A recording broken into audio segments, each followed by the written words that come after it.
शिवरात्रि व्रत कथा। ओम गणगणपते नमः। पूर्व काल में चित्रभानु नामक एक शिकारी था। वह शिकार करके अपने परिवार का भरण पोषण करता था। उस शिकारी पर साहूकार का कर्ज था, लेकिन वह उसका कर्ज समय पर नहीं चुका पाया। फिर साहूकार ने शिकारी को शिव मठ में बंदी बना लिया। जिस दिन उसे बंदी बनाया गया उस दिन शिवरात्रि थी। चतुर्दशी के दिन उसने शिवरात्रि की व्रत कथा सुनी और शाम होते ही साहूकार ने उसे अपने पास बुलाया और ऋण चुकाने के बारे में कहा।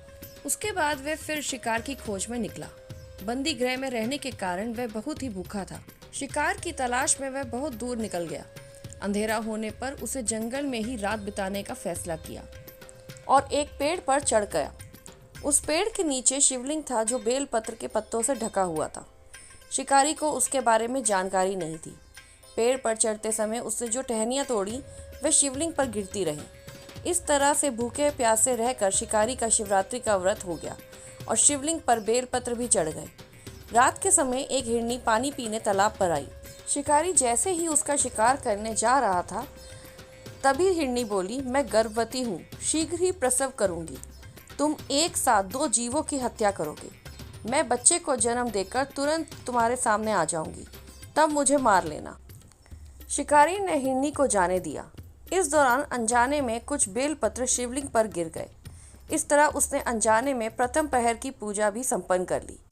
दूसरी हिरनी उधर से निकली। जैसे ही शिकारी उसे मारने के लिए धनुष बाण चढ़ाया तो हिरनी ने विनम्रता पूर्वक निवेदन किया कि हे शिकारी, मैं थोड़ी देर पहले ही ऋतु से निवृत्त हुई हूँ, कामातुर विरहिणी हूँ, अपने प्रिय की तलाश में हूँ। अपनी पति से मिलकर मैं तुम्हारे पास आ जाऊंगी। शिकारी ने उसे भी जाने दिया। रात का आखिरी पहर बीत रहा था, तब भी कुछ बेलपत्र शिवलिंग पर जा गिरे। ऐसे में शिकारी ने अनजाने में ही अंतिम पहर की पूजा भी कर ली। इस दौरान वहां एक हिरनी अपने बच्चों के साथ आई। उसने भी शिकारी से निवेदन किया और शिकारी ने उसे जाने दिया। इसके बाद शिकारी के सामने एक हिरन आया। शिकारी ने सोचा, अब तो मैं इसे यहाँ से नहीं जाने दूंगा और इसका शिकार करके ही रहूंगा। तब हिरन ने उससे निवेदन किया कि मुझे कुछ समय के लिए जीवन दान दे दो। शिकारी ने पूरी रात की घटना उस हिरन को सुना दी। तब हिरन ने कहा कि जिस प्रकार तीनों पत्नियां प्रतिज्ञाबद्ध होकर गई हैं, मेरी मृत्यु के बाद धर्म का पालन नहीं कर पाएंगी। जैसे तुमने उन्हें विश्वास पात्र मानकर छोड़ दिया, मुझे भी जाने दो। मैं उन सबके साथ तुम्हारे सामने शीघ्र ही उपस्थित होता हूँ। शिकारी ने उसे भी जाने दिया। इस तरह सुबह हो गई। उपवास, रात्रि जागरण और शिवलिंग पर बेलपत्र चढ़ाने से अनजान ही शिवरात्रि की पूजा पूर्ण हो गई।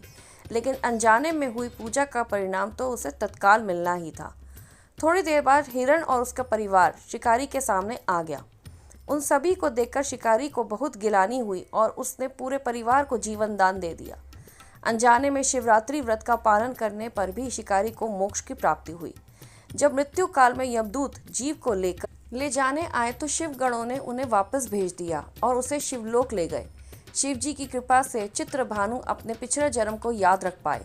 शिवरात्रि के महत्व को जानकर उसे अगले जन्म में भी पालन कर पाए।